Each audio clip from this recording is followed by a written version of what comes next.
right, hi everyone. Happy February. Hope you're doing well. Scott Daniel Henry here, and just wanted to give you another monthly update here.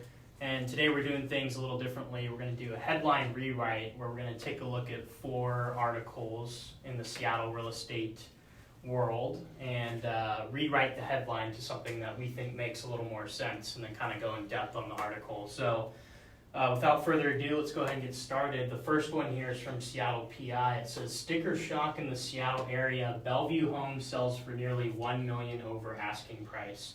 So Dad, what's the real headline here? So the headline rewrite on this one is what sells papers doesn't actually sell houses. So this is a very inflated, sensationalistic, if you will, piece of information. It's one sale in the east side, house that was listed over $2 million. And it does show, obviously, a lot of people being interested in the property at one time. However, Bellevue in the east side has become a very, very difficult market to enter into. So remember some things. If you're a seller, the market is different by neighborhood, by location. Prices vary. Yes, prices have gone up. Are they going to inflate like this? No, this is a very, very unique situation. For buyers out there, don't get so scared or worried. I think it's very difficult to be a buyer right now and feel comfortable entering the market with rising interest rates, but also with prices like this and people thinking that's the case. And it's not really the case.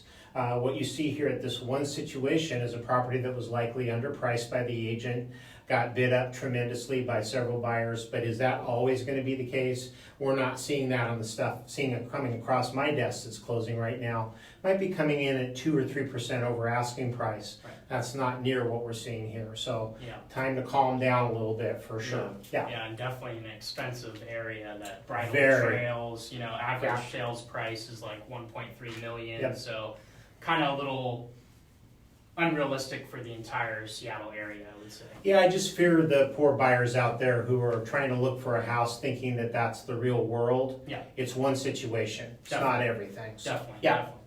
So second article here, this is from KUOW. It says Seattle sellers can kick back and let the market decide what people will pay for their homes. So in this article, they interviewed the chief economist at Redfin. They were just saying you really don't have to care that much about your pricing right now because there's so many buyers out there and they're going to bid it up. And I guess what I would say to that, my rewrite would be pricing and preparation is extremely important in any market. You can still overprice in this market, believe it or not. And I don't think this market is going to be here forever too. So if I was a seller, I'd take a look at the comps in your area, make sure you pick a price and you prepare your home for the market so that you feel comfortable about what you're putting out there. And also, these buyers may be making sacrifices, may not be paying a lot of attention to blemishes now, but that can change very quickly. So pricing is still very important and preparation is still also very important. Yeah, I would just add that markets are always changing.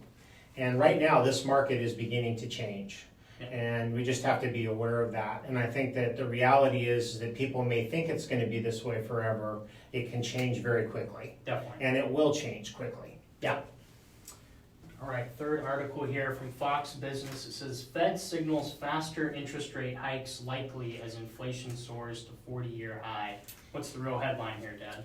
Real headline here is anticipation of rate hikes are influencing the market. So not only haven't we seen the Fed's bump in rates yet, which is that quarter basis point, which they were going to do 4 times this year in 2022, rates have already gone to 4%. They were 4% this last week. They may come back down some, but we were dealing with rates all year last year between 2.75 and 3.25, and now those rates have gone up even more. Well, that puts a wrench in buyers.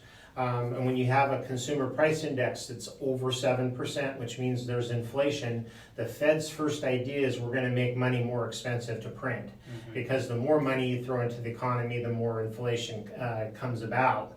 So this is their way of curbing that. And when you see rates go up, it's more pressure on the buyers out there because prices have to come down, which means we're going to start to see somewhat of a changing market, and that has to come here soon. Also kind of helps dry up the refi market a little bit because not as many people are being able to borrow money cheaply to fix up their houses for the market or to fix up their house to live in for a longer period of time. Definitely, yeah, and I think it's interesting, talking to some loan officers out there, they were telling us just a couple months ago that rates were gonna not go above 4%, and now here we are already right at 4%. Yeah. So, it's interesting how just the talk of rates going up can already influence the market. Yeah, when you're dealing with rates based on higher loan amounts, many people loan amounts are $700,000 to $900,000.